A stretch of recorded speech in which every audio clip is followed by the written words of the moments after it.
Salam hati gembira. Alkitab berkata hati gembira adalah obat yang manjur, tapi semangat yang patah mengeringkan tulang. Saat ini kita akan bersama merenungkan tentang apa saja syarat pasangan yang seimbang. Kita akan bersama membaca dari Alkitab 2 Korintus pasal yang ke-6 ayat yang ke-14, 15, dan 16. Demikian firman Tuhan. Janganlah kamu merupakan pasangan yang tidak seimbang dengan orang-orang yang tak percaya. Sebab persamaan apakah terdapat antara kebenaran dan kedurhakaan? Atau bagaimanakah terang dapat bersatu dengan gelap? Ayat yang ke-15. Persamaan apakah yang terdapat antara Kristus dan Belial? Apakah bagian bersama orang-orang percaya dengan orang-orang tak percaya? Ayat yang ke-16. Apakah hubungan baik Allah dengan berhala? Pada waktu Paulus menuliskan surat ini kepada jemaat Korintus, jemaat sedang mengalami pergumulan ketika mencari pasangan untuk dirinya. Ada 5 hal yang dikontraskan. Bahwasanya seseorang yang memiliki Yesus tidak begitu saja ketika berjumpa dengan seseorang lalu ingin jatuh cinta dan semuanya baik-baik saja, itu pasti berkenan di hadapan Tuhan. Oleh sebab itu pada hari ini kita akan merenungkan 5 L. Apa saja syarat pasangan yang sepadan, yang seimbang, sehingga pada waktu sedang mencari pasangan hidup, perhatikan baik-baik 5 L ini. Yang pertama, L tersebut adalah lawan jenis. Tuhan Allah menciptakan Adam dan Hawa, laki dan perempuan. Tidak ada jenis yang ketiga. Tetapi ketika sudah jatuh dalam dosa, maka di luar Taman Eden muncullah manusia jenis yang ketiga, yang sekarang sedang diperjuangkan hak-hak mereka itu. Saya berikan ilustrasi yang sederhana. Pada waktu ada di Taman Eden pula, Adam dan Hawa bisa bersahabat dengan aneka binatang buas. Namun setelah jatuh dalam dosa, maka binatang buas tersebut akan menerkam manusia dan menjadi karnivora yang begitu ganasnya. Ternyata ada perubahan genetika akibat dosa. Cengkeraman dosa begitu mengerikan. Oleh sebab itu pada hari ini, jikalau ingin mencari pasangan, pastikan pasangan Anda adalah lawan jenis. Kalau engkau seorang pria, pastikan dia seorang wanita. Kalau engkau seorang wanita, pastikan dia seorang pria. Berhati-hatilah dalam hal yang ini. Yang kedua, L kedua, yaitu lahir baru. Selain lawan jenis, maka pikirkan baik-baik lahir baru. Dulu, sebelum populer tentang pasangan yang sejenis, maka saya menaruh lahir baru urutan yang pertama. Tetapi hari ini perlu hati-hati. Ketika ingin bersahabat, ingin lebih akrab dengan seseorang, lihat baik-baik dia, apakah lawan jenis atau tidak. Tapi hal yang kedua adalah lahir baru. Seseorang yang pernah lahir dari kandungan ibu, maka dia sudah menikmati kutuk dosa yang saya jelaskan tadi.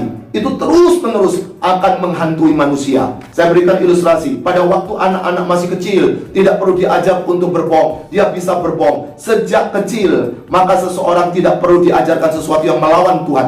Dia bisa melawan Tuhan. Kenapa? Ada cengkeraman dosa di situ. Oleh sebab itu, ketika seseorang lahir dari kandungan ibu, maka mereka perlu dilahirkan kembali oleh karya Roh Kudus, dan dia dibaptiskan ke dalam tubuh Kristus. Maka pada waktu seseorang dilahirkan oleh Roh Kudus tersebut, maka dia mengalami kelahiran baru. Dia menjadi ciptaan baru. Yang lama sudah berlalu, sesungguhnya yang baru sudah datang. Oleh sebab itu, seseorang yang sudah memiliki Yesus, saya sebut sebagai seorang Kristen. Tapi orang yang belum memiliki Yesus, dia bisa disebut orang agama Kristen atau keyakinan lainnya. Maka pada waktu seseorang ingin mencari pasangan yang seimbang, pastikan dia sudah sama-sama memiliki Yesus. Bukan sama-sama beragama Kristen, tetapi sama-sama memiliki Yesus sebagai Tuhan dan Juru Selamatnya secara pribadi.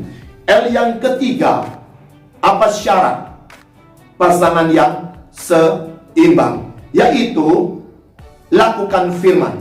Seseorang yang sudah lahir baru, yang sudah memiliki Yesus, maka bisa dilihat buahnya. Apakah ada perubahan hidup? Apakah pikirannya adalah pikiran Kristus yang menolong dia untuk semakin hari semakin sempurna, semakin mirip dengan Kristus adanya.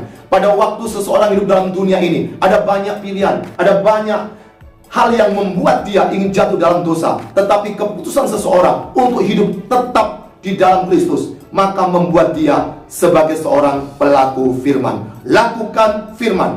Maka di situ adalah ciri pasangan yang begitu cocok untuk diri Anda sebagai seorang Kristen. Tiga hal ini adalah wajib jikalau kita ingin mendapatkan pasangan hidup yang sesuai kehendak Tuhan. Pertama adalah lawan jenis, yang kedua lahir baru, dan yang ketiga lakukan firman. Tetapi untuk melengkapi ada 2 L lagi. Yang keempat adalah lancar komunikasi. Jikalau kita mendapatkan pasangan dan sama-sama seorang yang pendiam, maka tidak enak bukan waktu pacaran, maka pada waktu sudah menikah tetapi tidak saling mengenal, akan terjadi benturan demi benturan. Saya berikan contoh yang sederhana. Jikalau engkau adalah seorang yang suka marketing, maka engkau menjumpai pacar, seseorang yang sama-sama suka menjadi pembicara atau marketing pula, maka rumahnya akan menjadi seperti pasar raya. Tapi engkau seorang accounting yang suka hitung-hitungan, lalu yang satu lagi seorang saintis yang suka ada di laboratorium, maka rumah tersebut akan menjadi seperti museum. Yang paling indah adalah jikalau satunya suka dengan kegiatan sosial, satunya suka sekali dengan ilmu, pasti mungkin seperti itu, maka akan terjadi komunikasi di antara keduanya. Satunya aktif, maka satunya bisa menimpali. Tetapi ini bukan satu harga mati. Kuncinya adalah ketika engkau belajar lancar komunikasi di antara dua pasangan tersebut. Dan L yang kelima, yaitu lincah kerja. Lancar komunikasi hubungan berdua, tapi lincah kerja, maka pasangan Anda itu bisa bertanggung jawab dalam kehidupannya. Bekerja di sini bukan cuma mencari nafkah, tetapi di rumah bukan seorang yang pemalas begitulah kira-kira, tetapi ada seorang yang begitu aktif, yang bisa mengimbangi hidup kita, sehingga bisa saling mengisi di dalam kekosongan ketika ada waktu luang.